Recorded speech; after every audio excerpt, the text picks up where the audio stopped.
সংবাদ প্রবাহ বার্তা সদা সত্যতা ও নিরপেক্ষতার সাথে চলে। ফের বিধ্বংসী অগ্নিকাণ্ড। শেওড়াফুলির পেয়ারাপুর ফাঁড়ির সামনে দিল্লি রোড সংলগ্ন ওয়ার হাউস বহুজাতিক সংস্থায়, যেখানে অনেকগুলি ইন্ডাস্ট্রি কোম্পানি নেই বহুজাতিক সংস্থা, সেখানেই 6:15 নাগাদ ভয়াবহ আগুন লাগে।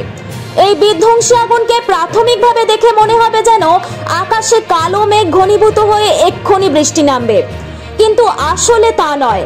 তথ্যানুযায়ী জানা গেছে, ওই শেওড়াফুলি সংলগ্ন স্থানেই, যেখানে ফ্লিপকার্টের কোম্পানি আছে, বিধ্বস্ত অগ্নিকাণ্ডে তার অধিকাংশ আসবাবপত্র পুড়ে ছাই হয়ে গেছে এবং এর লাগোয়া অনেক স্থানের বিপণনযোগ্য দ্রব্য পুড়ে ছাই হয়ে যাওয়ার খবরও পাওয়া যায়।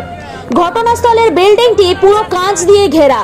ভেতরে ঢুকে আগুন নেভানোর কোনো উপায় নেই জেনে ফাটল ধরা বা ভাঙা কাচের ভেতর দিয়ে দমকল বাহিনী পাইপ ঢুকিয়ে আগুন নেভানোর চেষ্টা করে। জানা গেছে, ঘটনাস্থলে মোট 13টি দমকল পৌঁছেছে। এলাকা সূত্রের খবর, ভোটের আবহে ওই বিল্ডিং এ 2-1 ছাড়া বিশেষ কেউ ছিল না, যা সাপে বড় হয়েছে এবং পুলিশ সূত্রের খবর অনুযায়ী এই মুহূর্তে হতাহতের কোনো খবর নেই।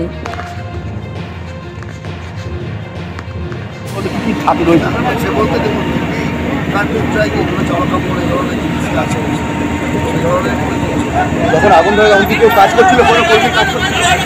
যখন আগুন লাগে তখন কোনো কর্মী ছিল? কটা ইঞ্জিন এসছে মোটামুটি?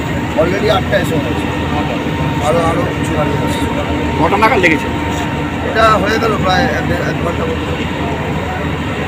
1 ঘন্টা মতো হলো। 8টা ইঞ্জিন অলরেডি এসে গেছে, তারা আগুন দেওয়াচ্ছে। অলরেডি টিভিও ফেলেছে, ঠিক আছে।